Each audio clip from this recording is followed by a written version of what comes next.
जैसे मैंने बताया था विश्व स्ट्रोक अभियान जो है वो 29 अक्टूबर को है, लेकिन हम इस हफ्ते से नर्सिंग कॉलेजेस में, वुमेन्स कॉलेजेस और जो उसमें जाके इसके बारे में बता रहे हैं कि स्ट्रोक को कैसे कम कर सकते हैं।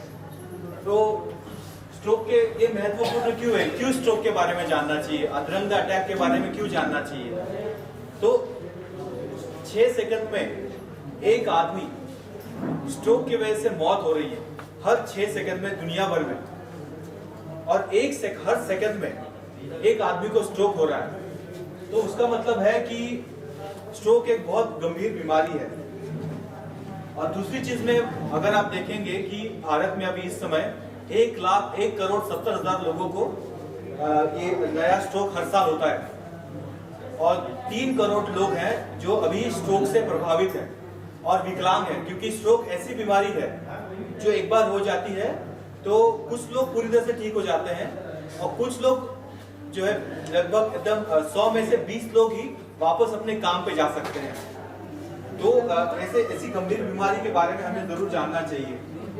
तो स्ट्रोक में होता क्या है, तो जो मस्तिष्क को जो खून देने वाली नलियां होती हैं उसमें रुकावट आ जाती है, वो एक टाइप का स्ट्रोक है। और जब उसमें रुकावट आती है तो उस साइड का दिमाग जो है उसको खून नहीं मिलता है, और बिना खून के दिमाग काम नहीं कर सकता है, तो अधरंग का अटैक हो जाता है। किसी किसी को बस आंखों से दिखाई नहीं देता है, कोई बात नहीं कर पाता है, किसी का एक पासा काम नहीं करता है। तो अधरंग के अलग अलग टाइप होते हैं, अलग अलग प्रकार होते हैं। तो वो एक हो गया, एक खून का थक्का बनने से होता है। किसी का ब्लड प्रेशर बहुत ज्यादा हो जाता है, हाई हो जाता है, उसमें उनकी खून की नलियां फट सकती हैं। तो इसलिए बीपी को कंट्रोल करना बहुत जरूरी है। तो ये चीज है, 2 तरह के स्ट्रोक होते हैं, एक तो खून की नस फटने से होता है, या तो खून का थक्का जमने से होता है। और जैसे बताया कि बिना खून के तो में जो पेशियां होती हैं वो काम नहीं करती हैं और वो मरने लगती हैं। और जो नुकसान जो है वो कितना बड़ा थक्का है उस पर निर्भर करता है। अगर तो थक्का बहुत बड़ा है तो पूरा एक पासा काम नहीं करता, आदमी बेहोश तक हो जाता है और आदमी की जान भी जा सकती है इसमें। वो थक्का अगर छोटा है तो जल्दी ठीक हो जाते हैं। आप भी अगर देखते होंगे बहुत सारे मरीज जो हमने पिछले 3 हफ्तों में देखे हैं, वो कहते हैं कि सुबह हमको दौरा पड़ गया, एक अधरंग पासे का एक पासा काम नहीं कर रहा था, हम किसी बाबा के पास गए, उन्होंने कोई दवा दे दी और उन्होंने उस दवा से हम ठीक हुए। उस दवा से ठीक नहीं हुए, वो अपने आप ही ठीक हो गए थे। हमें लगा कि वो दवा से ठीक, उनको लगा कि दवा से ठीक हो गए, और वो उस बाबा ने पता नहीं क्या दवा दी नहीं दी, वो सबको लगता है कि बस उसकी दवा से लोग ठीक हो गए। तो ये जानना जरूरी है कि बहुत सारे स्ट्रोक के अटैक, अधरंग के अटैक ऐसे होते हैं जो अपने आप से ठीक हो जाते हैं और कुछ ठीक नहीं होते हैं। और दोनों ही में ये आगे जाके ये जानना जरूरी है कि आपको स्ट्रोक हुआ क्यों था, क्योंकि ये फिर दोबारा हो सकता है। और जैसे आप बात कर रहे थे, किसी को बात करने में तकलीफ होती है अधरंग के अटैक के बाद, क्योंकि हमारा दिमाग जो है वो 2 हिस्सों में बटा हुआ है, एक दाहिना हिस्सा और एक बायां हिस्सा। जो दाहिना हिस्सा है दिमाग का वो बाएं हिस्से को कंट्रोल करता है। इसीलिए स्ट्रोक का अटैक अगर यहाँ होता है तो एक पासा, बायां पासा काम नहीं करता है, और अगर दिमाग के बाएं हिस्से में स्ट्रोक होता है तो दायां हाथ काम नहीं करता है, सज्जा पासा काम नहीं करता है, और बात भी अड़क जाती है, क्योंकि दिमाग का बायां हिस्सा अपनी बात को कंट्रोल करता है। तो इसलिए आप स्ट्रोक के अलग अलग टाइप, ये प्रकार देखेंगे। और जैसे बताया, दुनिया में अभी देख रहे हैं कि अपने जीवन, हम लोग यहाँ पे बैठे हैं, सब लोग मुझे पकड़ के 6 में से 1 आदमी को स्ट्रोक होने वाला है। तो अपने हाथ में क्या है, उसको बचाना है, क्योंकि अधरंग का अटैक अगर ज्यादा बड़ा है तो उसे तकलीफ है। और औरतों में ये 5 में से 1 महिला को ये होगा, तो ज्यादा पुरुषों से ये स्ट्रोक औरतों में ज्यादा होता है। तो ये जानना, इसीलिए इस साल वर्ल्ड स्ट्रोक डे है, जो विश्व स्ट्रोक अभियान है, उसमें औरतों के ऊपर ज्यादा ध्यान दिया गया है कि कैसे वो इस स्ट्रोक को कम कर सकते हैं। और इतना ही नहीं कि स्ट्रोक ज्यादा ही होता है, वो नहीं, जो स्ट्रोक से मरने वालों की संख्या है उसमें 60% औरतें हैं। तो ये सारी चीजें जानना इसलिए जरूरी है ताकि अगर हम इसे जानेंगे तभी हम इसे रोक पाएंगे। तो स्ट्रोक में वृद्धि के कारण क्या क्या होते हैं? हमारी धड़कन वैसे नियमित रेगुलर चलती है, किसी किसी की धड़कन जो है वो अगर अनियमित चलती है तो उसके वजह से अपना हार्ट कभी कभी रुक जाता है, और हार्ट रुकता है तो उसके साथ खून भी रुक जाता है, और खून को रुकना मना है। वो अगर जब रुकता है तो खून के धक्के बना देता है। तो इसीलिए दिल की धड़कन ठीक चल रही है कि वो देखना जरूरी है। और ये आप अपनी नब्ज को देख सकते हैं, या फिर आपको अगर लग रहा है कि धड़कन तेज लग रही है, तुरंत किसी डॉक्टर के पास जाके ये ECG या ECG की जरूरत नहीं, अगर कोई हाथ की नब्ज भी देख ले कोई डॉक्टर तो उससे पता चलता है कि नब्ज रेगुलर चल रही है कि रेगुलर नहीं चल रही है। दूसरी बात, मधुमेह या फिर डायबिटीज जो होता है या चीनी की बीमारी है, उसको कंट्रोल में करना बहुत जरूरी है। पहले उसके बारे में जानना जरूरी है। 50 साल के बाद ये जो भी हमारे महिलाएं हैं या फिर पुरुष हैं, उनको ब्लड शुगर कम से कम साल में एक बार चेक करना बहुत जरूरी है ताकि पता चले। और वो भी कभी का नहीं, बहुत लोग जाते हैं और खून चेक कर लेते हैं दिन के कभी बार, तो और बोलते हैं कि हमें डायबिटीज नहीं है। वो खाली पेट जांच करना बहुत जरूरी है, तभी पता चलता है कि मधुमेह है कि नहीं है। उच्च रक्तचाप या फिर हाई ब्लड प्रेशर, ये एक हफ्ते पहले पेपर में आया है और उत्तर प्रदेश में बहुत बड़ी स्टडी हुई है। 3 में से 1 आदमी को और या औरत को बीपी की बीमारी है, और उनको वो पता ही नहीं है कि उनको बीपी की बीमारी है। तो ये जानना बहुत जरूरी है। दूसरा, धूम्रपान से या फिर स्मोकिंग करने से, सिगरेट पीने, इससे स्ट्रोक होता है, तो उसको बंद करना जरूरी है। शराब से होता है। अगर तनाव ज्यादा है घर में या काम की जगह पर, उससे स्ट्रोक हो सकता है। तो तनावपूर्ण जिंदगी अच्छी बात नहीं है। नींद आप 4-5 घंटे सो रहे हैं तब भी दिक्कत की बात है। उससे ज्यादा जरूरी है कि महिलाओं में गर्भावस्था में स्ट्रोक ज्यादा होते हैं। उसका कारण है कि जब डिलीवरी होने वाली होती है उसके 24 घंटे के भीतर तभी लोग पानी नहीं पिलाते हैं ज्यादा, या फिर पानी नहीं चढ़ाते हैं, और उसकी वजह से शरीर में पानी की कमी की वजह से स्ट्रोक हो जाता है। तो ये जानना भी बहुत जरूरी है। बाद में और जब गर्भ निरोधक गोलियां लेते हैं, वो भी ये एक बात होती है कि कुछ महिलाओं को उसमें से उसकी वजह से स्ट्रोक हो सकता है। तो ये आपको ये हो सकता है कि नहीं, ये डॉक्टर से पूछना है ये दवा लेने से पहले। दूसरा, स्ट्रोक की पहचान कैसे करें?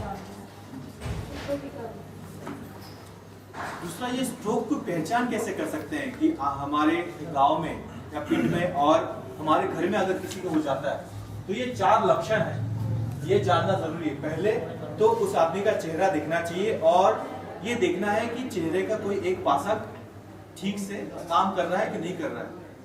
अगर एक पासा ऐसा लग रहा है कि किसी एक और खींच रहा है तो हो सकता है वो स्ट्रोक हो।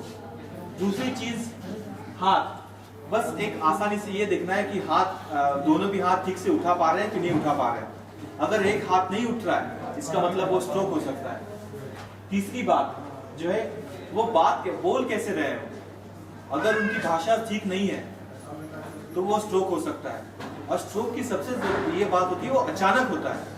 अगर किसी को महीनों से ये तकलीफ है तो स्ट्रोक के बारे में ना सोचें। अगर उनको अचानक हुआ है तो स्ट्रोक हो सकता है, और या तो तीनों हो सकते हैं या तीनों में से एक चीज हो सकती है। तो ये भी ध्यान रखना है, और समय की बहुत जरूरी। अगर सबसे जरूरी है कि स्ट्रोक का अगर उपचार ठीक से होना है तो उसको समय से पहले जैसे होता है तभी जानना चाहिए, क्योंकि उसका इलाज है। और आपको तुरंत 108 को, या आपके घर वाले हैं या किसी को 108 को बुलाना है, ताकि उनको बताना है कि हो सकता है मुझे स्ट्रोक हुआ है, या हमारे परिवार से किसी को हुआ है, या हमारे पिंड में किसी को हुआ। और समय, स्ट्रोक से ज्यादा समय का महत्व और कहीं नहीं है। और अगर आप 1 मिनट खोते हैं तो आपकी शरीर में 30 लाख जो दिमाग की पेशियां हैं वो मर जाती हैं। तो मिनट का खोना भी इसमें अलाउड नहीं है।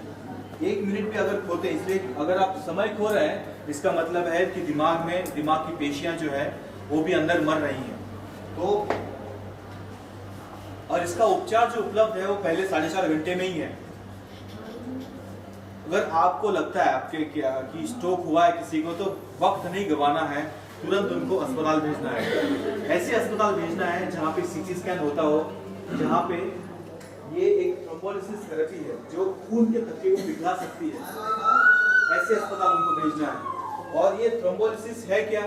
तो एक ये खून का टीका है जो नसों से दिया जाता है और वो खून को पिघला सकता है। अभी ये तुरंत ऐसा नहीं है कि जादू की छड़ी नहीं है कि दी और मरीज ठीक हो गए। तो इसके लाभ भी है और नुकसान भी है। लाभ ये है कि अगर ये पहले 1 घंटे में दिया जाए तो मरीज पूरी तरह से ठीक हो जाता है। पहले 4.5 घंटे तक इसका फायदा रहता है, 4.5 घंटे के बाद इसका फायदा नहीं रहता है। तो ये इसीलिए मरीज को जल्दी भेजना बहुत जरूरी है। इसका नुकसान क्या है? कुछ मरीजों में, क्योंकि ये खून को पतला करने वाली दवा होती है, दिमाग में खून बह सकता है। तो ये भी जानना जरूरी है। जब भी कोई मरीज हमारे पास आता है तो हम मरीज के रिश्तेदारों से इसके बारे में बात करते हैं और कहते हैं कि स्ट्रोक का अभी एक ही इलाज उपलब्ध है, ये खून का थक्का पिघलाने वाली दवा। अगर तो हम ये नहीं देते हैं तो अभी जिस हाल में है उसी हाल में रह सकते हैं, कुछ तो ठीक हो जाएंगे, कुछ इसी हाल में रहेंगे। तो अगर हम चाहते हैं कि ये ठीक हो तो ये एक दवा दे सकते हैं, लेकिन इसका नुकसान भी है। तब उनको बताते भी हैं, दिखाते भी हैं कि ऐसे हो सकता है। लेकिन ये बताने के बाद बहुत से मरीज चाहते हैं कि उनको खून का थक्का पिघलाने की दवा दी जाए। कभी कभी ये अपने से ठीक हो जाता है, तो आपको घर में रुकना नहीं है। अगर ये आपके पिंड में किसी को हुआ, 10 मिनट के लिए हुआ और ठीक हो गया, अगर आप रुकते हैं तो अगले 48 घंटे में दोबारा ये होने की संभावना होती है। और दोबारा का जो स्ट्रोक होगा वो कितना बड़ा होगा कह नहीं सकते हैं। हो सकता है पूरा का पूरा अध्ययन का और वो ठीक ना हो। इसलिए घर में रुकना मना नहीं। अगर आपको 10 मिनट का भी हुआ है, 5 मिनट का भी हुआ है, तो आपको अस्पताल में जाना चाहिए और ये पता करवाना चाहिए कि आपको ये हुआ क्यों। दूसरा जो स्ट्रोक का उपचार होता है वो एक स्ट्रोक यूनिट नाम की जगह पे होता है। ये अस्पताल में एक विधित जगह होती है जहाँ पे अलग से बेड्स होते हैं जो और अलग से डॉक्टर होते हैं, जैसे स्ट्रोक स्पेशलिस्ट। जैसे मैंने 4 साल बस इसी बीमारी के ऊपर अध्ययन किया है, तो वैसे अलग से स्ट्रोक स्पेशलिस्ट होते हैं। योग्य नर्सेस होती हैं जो बस स्ट्रोक के बारे पेशेंट्स को ट्रीट करती हैं, ऐसी नर्सेस होती है स्ट्रोक यूनिट में। योग्य फिजियोथेरेपिस्ट होते हैं, जो फिजियोथेरेपिस्ट होते हैं वो व्यायाम कराते हैं। तो स्ट्रोक के मरीजों को कैसा व्यायाम चाहिए, ऐसे स्ट्रोक यूनिट अलग से जो अस्पताल में विधित जगह होती है वहाँ ये उपलब्ध होता है। अगर कोई बात नहीं कर पा रहे हैं तो उनको स्पीच थेरेपी या वाक चिकित्सा दी जाती है। और अलग से मरीज अगर स्ट्रोक से ठीक भी हो रहे हैं, अगर वो समझो किसी बैंक में काम कर रहे हैं या खेतों में काम कर रहे हैं, तो उनके अधरंग के अटैक को ठीक होने में वक्त लगता है। तो कैसे उनको वापस खेतों में ले जाया जाए, कैसे उनको अपने काम में वापस ले जाए, ये भी सोचना जरूरी है। क्योंकि लोग कहते हैं कि फिजियोथेरेपी कराओ, वो कराने का मतलब क्या है? उसको कैसे वो आदमी अगर उसको खेतों में जाना है तो कैसे फिर खेतों में जाए? ये व्यावसायिक चिकित्सक होते हैं, ऑक्यूपेशनल थेरेपिस्ट होते हैं, वो ये काम कराते हैं, उनको इसकी सूझ होती है। तो स्ट्रोक यूनिट में ये उपलब्ध होते हैं। और अगर मरीज के हार्ट में कोई तकलीफ है तो ऐसे बेड होते हैं अलग से जो ये सारी चीजें देखते हैं। तो ये स्ट्रोक यूनिट का महत्व है। और स्ट्रोक जिससे बात कर रहे थे, एक दीर्घकालिक बीमारी है। जैसे मरीज महीनों लेते हैं ठीक होने में। कुछ मरीज जल्दी ठीक हो जाते हैं, कुछ मरीज 3-4 महीने में धीरे धीरे ठीक होते हैं। तो उनमें भी कई चीजें करनी पड़ती है। एक तो दोबारा उनको स्ट्रोक ना हो, अगर उनको दर्द हो रहा हो तो उनका दर्द कैसे कम करें, वो कमजोर हैं तो उनकी कमजोरी कैसे ठीक करें। और तो स्ट्रोक की वजह से थकान और सोजिश भी होती है, तो उसको भी कैसे कम कर सकते हैं। और स्ट्रोक के जैसे मैंने बताया कि अलग अलग प्रकार होते हैं, जो कुछ तो हल्के होते हैं, बहुत जल्दी ठीक होने वाले, कुछ कम देर के बाद ठीक होने वाले, और कई मरीज तो बेड में पड़े रहते हैं सालों तक और उनको बार बार इन्फेक्शन हो जाता है। तो अगर ऐसे वाला स्ट्रोक हुआ है तो कोई बात नहीं है, लेकिन अगर ऐसे वाला हो ना हो, इसके बारे में ज़्यादा सोचना है, क्योंकि और किसको कैसा हो वो पहले से नहीं पता, हमें पता चल सकता है। तो ये सभी, फिर ये सब सुनने के बाद मन में डर आ जाता है कि भाई ये स्ट्रोक ऐसी बीमारी है, इसमें कुछ कर भी सकते हैं कि नहीं, कि बस ये बस हमें और ही विकलांग करता जाएगा, ये और दुर्बल करता जाएगा। तो जब हमने स्टडी की है, जो हमने रिसर्च किया, उसमें पता चला है कि 50% स्ट्रोक जो है हमारे घर में अगर हम कुछ बदलाव डालें तो कम कर सकते हैं। और ये छोटा भाग नहीं है कि आप 50% स्ट्रोक आप वैसे ही कम कर सकते हैं। तो कैसे कम कर सकते हैं? तो स्वस्थ खाना, तरी वाली चीजें, खाने में नमक कम, ये सारी चीजों, और ये देखना है कि उचित खाना, ये सारी चीजों से हम स्ट्रोक कम कर सकते हैं। दूसरी चीज जो है, अगर हम जितना बैठे रहते हैं, आपको तो ये बताने की जरूरत नहीं, आपको तो दिन भर पिंड में घूमना पड़ता है, तो आप तो बैठी रहती नहीं। जो माताएं घर में बैठी रहती हैं उनको बोलना है कि आपको बैठे नहीं रहना है, कुछ ना कुछ, अगर बैठे भी हैं तो हाथ चलाने हैं, पांव चलाने हैं, क्योंकि आप जितना सक्रिय रहती हैं, जितना काम करती रहती हैं, तो उतना आपको स्ट्रोक कम हो सकता है। तीसरी चीज है वजन पे काबू लाना, और ये सक्रिय रहना, यानी काम करते रहना, चलते रहना, वो तो इसके वजन के साथ ही जुड़ा हुआ है। तीसरी चीज है, चौथी चीज है धूम्रपान, जो यहाँ पे तो बहुत कम है, लेकिन जो करते हैं उनको मना करना है, बिल्कुल नहीं करना है करना। दूसरा शराब, शराब से लोग समझते हैं कि स्ट्रोक नहीं होता है, लेकिन ये बहुत गलत बात है। ज्यादा शराब पीने से स्ट्रोक होते हैं, और ज्यादा स्ट्रोक होते हैं। और जैसे छठवीं चीज है तनाव कम करना। जो सोचते हैं कि घर में तनाव होते हैं और जो काम पे तनाव होते हैं, वो हम सोचते हैं कि ये कम नहीं कर सकते, लेकिन ये हमारे हाथ में है कि हम इसे कैसे कम कर सकते हैं। अगर हम कहते रहे कि भाई हमारी जिंदगी में स्ट्रेस है, पूरी तरह स्ट्रेस है, तो उसका मतलब है कि हम उस स्ट्रेस को कम करने की कोशिश नहीं कर रहे हैं। और ये जानना है कि स्ट्रेस एक बड़ा ज़रूरी फैक्टर है जिसकी वजह से स्ट्रोक होता है। तो अगर आप खुद को बचाना चाहते हैं तो आपका स्ट्रेस कम करना है। और स्वास्थ्य जांच, जो एक बार आप 45 साल से ऊपर हो जाते हैं या 50 साल से आप, और या फिर आपके गांव के, तो उनको ब्लड प्रेशर चेक करवाना है, आपको लेके जाना है, उनको कहना है कि आप कम से कम एक बार बीपी चेक करवा लो। ये 3 महीने में, 6 महीने में आप एक बार तो बीपी चेक करवा लें, तो पता चलता है कि उसमें बीपी हाई तो नहीं हो रहा है। साल में एक बार आपको शुगर की टेस्ट करनी है। साल में एक बार जो कोलेस्ट्रॉल होता है शरीर में, जिसके वजह से खून की नाड़ियों में थक्के जम जाते हैं, कोलेस्ट्रॉल को चेक करवाना है। तो ये सारी चीज़ें आपको करवानी है। और जब स्वास्थ्य चेक करवाने जाते हैं किसी से, तो डॉक्टर से ज़रूर पूछना है कि क्या मुझे मधुमेह है, क्या मुझे डायबिटीज़ है। तो क्योंकि आप किसी डॉक्टर के पास जाते हैं तो आप तो ठीक है, आप चले जाइए, वो ऐसे भेज देते हैं। आपको पूछना है, या आपको आपके जो आपके रिश्तेदार हैं या पिंड में लोग हैं, उनको कहना है कि मुझे इसके बारे में जानना है, क्या मुझे ब्लड प्रेशर, मेरा बीपी हाई है। क्योंकि बहुत तो बिना बीपी चेक करिए भेज देते हैं। बीपी आपको, जब आप भी डॉक्टर के पास जाते हैं, उनको बोलना है बीपी चेक करवाना है, मेरा शुगर चेक करना है, और उनको कहना है कि नब्ज देखें। मेरी या मेरे पिंड वॉल में किसी की नब्ज तो अनियमित नहीं है, रेगुलर तो नहीं चल रही, ये सब देखना है। और अगर मोटापा है तो मोटापा को कैसे कम करना है, उसके बारे में सोचना है। और ये हम हर किसी को दिखाते हैं, और मैं अपने हर मरीज को ये बताता हूँ। जब हम किसी भी बीमारी का इलाज के बारे में सोचते हैं, तो वो अगर 100% है तो 25% दवाइयाँ होती हैं, 25% आहार होता है, 25% व्यायाम होता है, और 25% उसके बारे में, बीमारी के बारे में ज्ञान होता है। अगर आप बस दवाइयाँ ले रहे हैं तो आप 75% इलाज नहीं करवा रहे।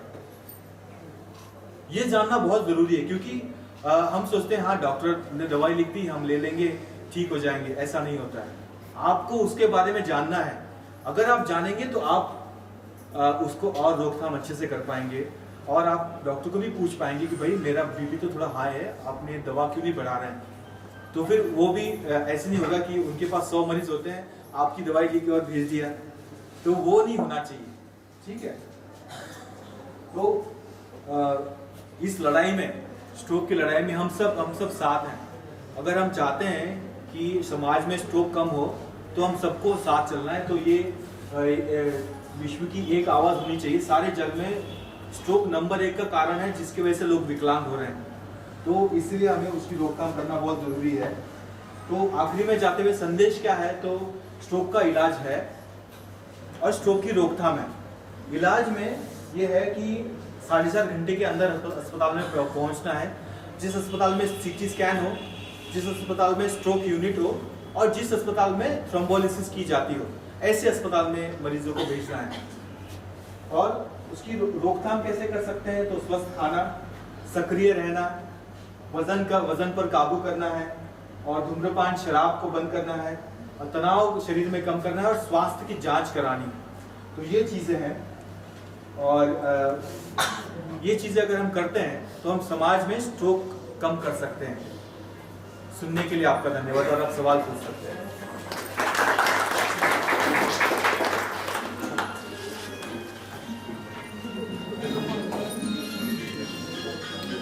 पूछिए, आपको सवाल अगर आप नहीं पूछेंगे तो हमें पूछने पड़ेंगे आपको सवाल।